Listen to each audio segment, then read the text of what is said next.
You are watching BNS News.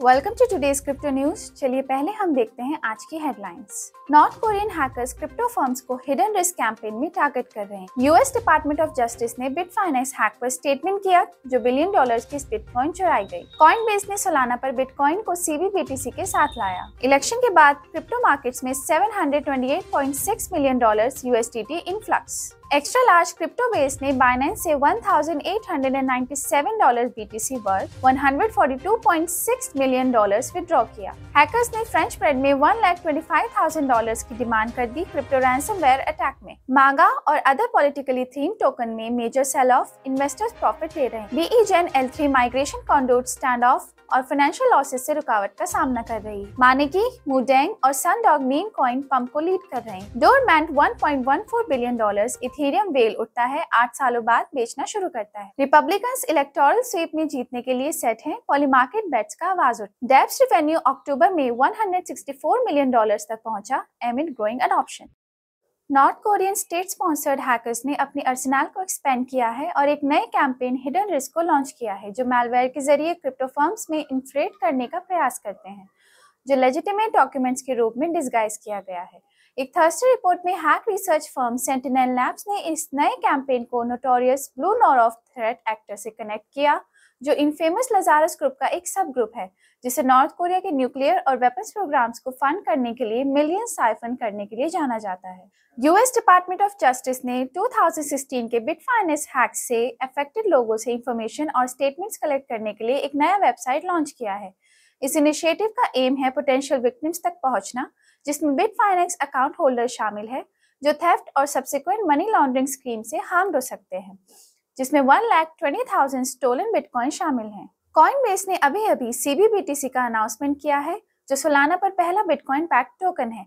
ये नए minted SPL token को 1:1 बिटकॉइन से बैक किया गया है और ये कॉइनबेस कस्टडी में रखा गया है। ये यूजर्स को सोलाना ब्लॉकचेन पर डायरेक्टली BTC एक्सेस करने का आसान तरीका प्रदान करता है। इलेक्शन और USDT की और न्यूज आ रही है जब एक मेजर पोस्ट इलेक्शन इवेंट में लुकॉन चेन ने रिवील किया कि 15 घंटे के अंदर $728.6 million USDT crypto currency market में प्रवेश किया। ये मैसिव इनफ्लो टेथर का है जो मार्केट कैपिटलाइजेशन में सबसे बड़ा स्टेबल कॉइन है जो सिर्फ टेथर ट्रेजरी से आया और सीधा कोई मेजर एक्सचेंजेस पर गया जो इलेक्शन के बाद एंटिसिपेटेड मार्केट मूवमेंट कैप्चर करने के पोटेंशियल दर्शाता है। दो क्रिप्टो करेंसी वेल्स ने बिटकॉइन को एक्यूमुलेट करने के लिए सिग्निफिकेंट मूव्स किए हैं जब प्राइस अपने रीसेंट ऑल टाइम हाई से थोड़ा डिप हुआ।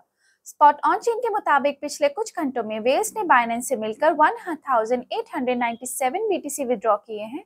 इन कॉइन्स की वर्थ अप्रोक्सीमेटली $142.6 मिलियन है। एक फ्रेंच मल्टीनेशनल कॉर्पोरेशन को एक रैंसमवेयर ग्रुप ने टारगेट किया है जो नेशनल स्टीरियोटाइप्स को प्ले करने से नहीं रोका और बागेट में पेमेंट की डिमांड की। गैंग ने कहा है कि उसे $1,25,000 के फ्रेंच ब्रेड चाहिए, नहीं तो वो शनाइडर इलेक्ट्रिक से चुराए गए 40 GB प्राइवेट डेटा को लीक करेगा। पॉलिटिकली थीम टोकन जो पॉलिटिफाइड टोकन्स के रूप में जाने जाते हैं ने सिग्निफिकेंट डाउनटर्न देखा है जब इन्वेस्टर्स बेचने और प्रॉफिट सिक्योर करने में रश कर रहे हैं। इस सेल ऑफ को लीड करते हुए नोटेबल टोकन्स जैसे मागा, सुपर ट्रम्प कॉइन और मागा अगेन ने शार्प डिक्लाइंस देखे हैं। एक पोस्ट में जो अपनी कम्युनिटी के साथ शेयर की गई, DEGEN ने अपने ऑनगोइंग एफर्ट में माउंटिंग चैलेंजेस को जिक्र किया है जो DEGEN L3 को एक नए सर्विस प्रोवाइडर पर माइग्रेट करने की कोशिश कर रहा है।